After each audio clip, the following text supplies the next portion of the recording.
Welcome to my channel. Career option after 10th standard. ಏನಿದು carrier option after 10th standard? ಇವಾಗ 10th ಮುಗಿತಿದ್ದಂಗೆ ಮಕ್ಕಳಿಗೆ ಏನು ಮಾಡಬೇಕು ಅಂತ ಒಂದು ಯೋಚನೆ ಇರಲ್ಲ, ಹೌದಾ? ಏನೋ ಯಾರೋ ಹೇಳ್ತಾರೆ, ಏನೋ ಸೈನ್ಸ್ ಮಾಡು, ಕಾಮರ್ಸ್ ಮಾಡು, ಇಲ್ಲ ಆರ್ಟ್ಸ್ ಮಾಡು ಅಂತ. ಬಟ್ ಅದು ಅವರ ಇಂಟ್ರೆಸ್ಟ್ ಮೇಲೆ ಡಿಪೆಂಡ್ ಆಗುತ್ತೆ, ಹೌದಾ? ಸೈನ್ಸ್ ಮಾಡಬೇಕು, ಹೌದು. ಸೈನ್ಸ್ ಮಾಡಿದ್ರೆ ಏನೆಲ್ಲ ನೆಕ್ಸ್ಟ್ ನಮಗೆ ಕ್ಯಾರಿಯರ್ ಇದೆ, ಹೌದಾ? ನೆಕ್ಸ್ಟ್ ನಾವೇನು ಮಾಡಬೇಕು, ಈ ಒಂದು ಸೆಷನಲ್ಲಿ ನಾನು ಇದ್ರ ಬಗ್ಗೆ ತಿಳಿಸ್ಕೊಡ್ತಾ ಹೋಗ್ತೀನಿ, ಸರಿನಾ? PUC ಓಕೆನಾ, ಸೈನ್ಸ್ ತೊಗೊಂಡ್ವಿ. ನಮಗೇನು ಓದಬೇಕಿರುತ್ತೆ ಅಂದರೆ PCMB, okay, physics, chemistry, mathematics and biology.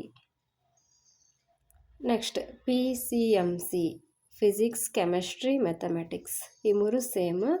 And computer science ಇರುತ್ತೆ, ಅಲ್ಲಿ ಬಯಾಲಜಿ ಇದ್ದರೆ ಇಲ್ಲಿ ಕಂಪ್ಯೂಟರ್ ಸೈನ್ಸ್.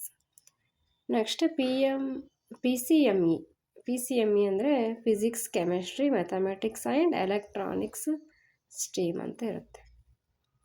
ಆಲ್ಮೋಸ್ಟ್ ಜಾಸ್ತಿ ಕಾಲೇಜಸ್ಗಳಲ್ಲಿ PCMBನೇ ಇರೋದು, ಓಕೆ. ರೇರ್ ಈ PCMC ಮತ್ತು PCME ರೇರ್ ಇರೋದು. ಈ ಗೌರ್ಮೆಂಟ್ ಕಾಲೇಜ್ಗಳಲ್ಲಂತೂ PCMBನೇ ಇರುತ್ತೆ, ಯಾಕಂದರೆ ನಾನು ಗೌರ್ಮೆಂಟ್ ಕಾಲೇಜಲ್ಲೇ ಓದಿದ್ದು, ನಾನು PCMBನೇ ತೊಗೊಂಡಿದ್ದೆ, ಹೌದಾ? ಸರಿ, ಆಯ್ತಪ್ಪ. ಸೈನ್ಸ್ ತೊಗೊಂಡ್ವಿ. ಸೈನ್ಸ್ ತೊಗೊಂಡ್ಮೇಲೆ ಏನು ಮಾಡಬೇಕು, ತುಂಬ ಹಾರ್ಡ್ ವರ್ಕ್ ಮಾಡಬೇಕಿರುತ್ತೆ, ಯಾಕಂದರೆ ಕನ್ನಡ ಮೀಡಿಯಮ್ ಸ್ಟೂಡೆಂಟ್ಸ್ಗೆ. ಯಾಕಂದರೆ ಎಲ್ಲ ಸಬ್ಜೆಕ್ಟ್ಸು ಇಂಗ್ಲೀಷಲ್ಲೇ ಇರೋದ್ರಿಂದ, ಫಿಸಿಕ್ಸ್, ಕೆಮಿಸ್ಟ್ರಿ, ಮ್ಯಾಥಮೆಟಿಕ್ಸ್, ಬಯಾಲಜಿ ಎಲ್ಲನೂ ಏನಿರುತ್ತೆ, ಇಂಗ್ಲೀಷಲ್ಲೇ ಇರುತ್ತೆ, ಹೌದಾ? ನಾವು ಕನ್ನಡ ಮೀಡಿಯಮಿಂದ ಹೋಗಿರ್ತೀವಲ್ಲ, ನಮಗೊಂದು ಸ್ವಲ್ಪ ಕಷ್ಟ ಆಗುತ್ತೆ, ಸ್ವಲ್ಪ ಹಾರ್ಡ್ ವರ್ಕ್ನ ಮಾಡಬೇಕು. ಇದ್ರ ಜೊತೆಗೆ ಏನಿರುತ್ತೆ, ಲ್ಯಾಂಗ್ವೇಜಸ್ ಇರುತ್ತೆ, okay. Kannada, English. Kannada first language ಇರೋರಿಗೆ ಕನ್ನಡನೇ ಇರುತ್ತೆ, ಇಲ್ಲಾಂದರೆ ಉರ್ದು ಆರ್ ಹಿಂದಿ ತೊಗೋಬೋದು, ಆಪ್ಷನ್ ಇರುತ್ತೆ. ಸಂಸ್ಕೃತನೂ ಇರುತ್ತೆ, ಕೆಲವೊಂದು ಕಡೆ ತೊಗೋಬೋದು, ಪರವಾಗಿಲ್ಲ, ಓಕೆ. ಈ 4 ಸಬ್ಜೆಕ್ಟು ಮತ್ತು ಲ್ಯಾಂಗ್ವೇಜ್ ಕನ್ನಡ ಮತ್ತು ಇಂಗ್ಲೀಷ್ 6 ಸಬ್ಜೆಕ್ಟ್ ನೀವು ಓದಬೇಕಾಗುತ್ತೆ ಸೈನ್ಸಲ್ಲಿ, PUC ಸೈನ್ಸ್ ತೊಗೊಂಡ್ರೆ. ಆಯ್ತಪ್ಪ, ಸೈನ್ಸ್ ಮುಗೀತು, ಚೆನ್ನಾಗಿ ಸ್ಕೋರ್ ಮಾಡಿದ್ವಿ. ನೆಕ್ಸ್ಟ್ ಡಿಗ್ರಿ ಅಂದರೆ ಕ್ಯಾರಿಯರ್ ಗೋಲ್ಸ್ ಅಂತ ಹೇಳ್ತೀವಿ. ನಮ್ಮ ಕ್ಯಾರಿಯರ್ನ ಡಿಸೈಡ್ ಮಾಡೋದು, ನಾವೇನಾಗಬೇಕು, okay. The best course after 12th science depends on your interests. ನೋಡಿ, ನಿಮ್ಮ ಇಂಟ್ರೆಸ್ಟ್ ಮೇಲೆ ಡಿಪೆಂಡ್ ಆಗುತ್ತೆ, ಹೌದಾ?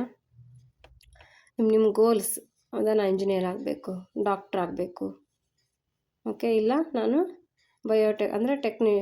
ಬಯೋಟೆಕ್ನಾಲಜಿ ಅಂದರೆ ಲ್ಯಾಬಲ್ಲಿ ಏನು ಮಾಡಬೇಕು, ವರ್ಕ್ ಮಾಡಬೇಕು, ಓಕೆ. ನರ್ಸಿಂಗ್ ಮಾಡಬೇಕು, ಅಗ್ರಿ ಮಾಡಬೇಕು, ಓಕೆ.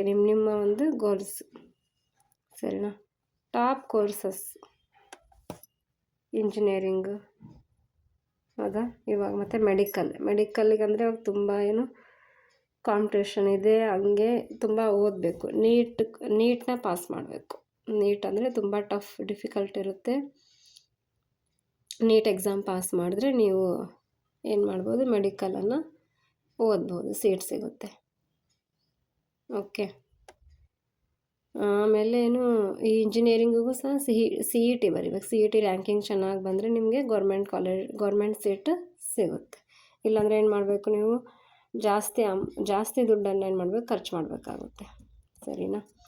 ನೆಕ್ಸ್ಟ್ BSc ಡಿಗ್ರಿ ಮಾಡ್ಕೋಬೋದು. BSc ಮಾಡ್ತೀನಪ್ಪ ನಾನು, BSc ಮಾಡಿಕೊಂಡು B.Ed, ಓಕೆ, MSc ಮಾಡಿ ನಾನು ಟೀಚಿಂಗ್ ಫೀಲ್ಡಿಗೆ ಹೋಗ್ತೀನಿ ಅನ್ನೋರಿಗೆ BSc ಮಾಡ್ಬೋದು. ಇಲ್ಲ ನಾನು ಕಾಂಪಿಟೇಟಿವ್ ಪ್ರಿಪೇರ್ ಆಗ್ತೀನಿ ಅನ್ನೋರು ಏನು ಮಾಡ್ಬೋದು, BSc ಮಾಡ್ಬೋದು, ಓಕೆ.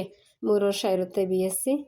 ಅದನ್ನ ಮುಗಿಸ್ಕೊಂಡು ನೀವು ಕಾಂಪಿಟೇಟಿವ್ಗೆ KPSC, UPSC ನಡೆಸ್ತಕ್ಕಂಥ ಎಕ್ಸಾಮ್ಗಳಲ್ಲೆಲ್ಲ ನೀವು ಬರಿಬೋದು, ಅಟೆಂಡ್ ಆಗ್ಬೋದು, ಸರಿನಾ? Next BSc nursing, next BSc agri. ಈ ಅಗ್ರಿ ಮಾಡಿದ್ರಂತೂ ಜಾಬ್ ಸಿಕ್ಕಂಗೆ ಅಂತ, ಓಕೆ. ಈ ಸೀಟ್ ಸಿಗಬೇಕಂದ್ರೂ CET ರ್ಯಾಂಕಿಂಗ್ ಬರಬೇಕು ನಿಮಗೆ, CET ಚೆನ್ನಾಗಿರ್ಬೇಕು score.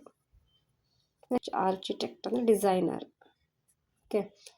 BAMS. Next D pharm, next B C A ಅಂದರೆ ಇದು ಏನು bachelor of computer application. Okay, science ಮಾಡಿದಾಗ ನಿಮ್ಗೆ ಇಷ್ಟೆಲ್ಲ ಏನಿರುತ್ತೆ ಆಪ್ಷನ್ಸ್ ಇರುತ್ತೆ. ಕಾಮರ್ಸ್ ಮತ್ತು ಆರ್ಟ್ಸ್ ಮಾಡಿದಾಗ ಏನೇನೆಲ್ಲ ನೀವು ಮಾಡ್ಬೋದು ಡಿಗ್ರಿಯಲ್ಲಿ ಅಥವಾ ಕ್ಯಾರಿಯರ್ ಗೋಲ್ಸ್ ಏನೇನಂತ ನಾನು ನೆಕ್ಸ್ಟ್ ಒಂದು ಸೆಷನಲ್ಲಿ ಡಿಸ್ಕಸ್ ಮಾಡೋಣ.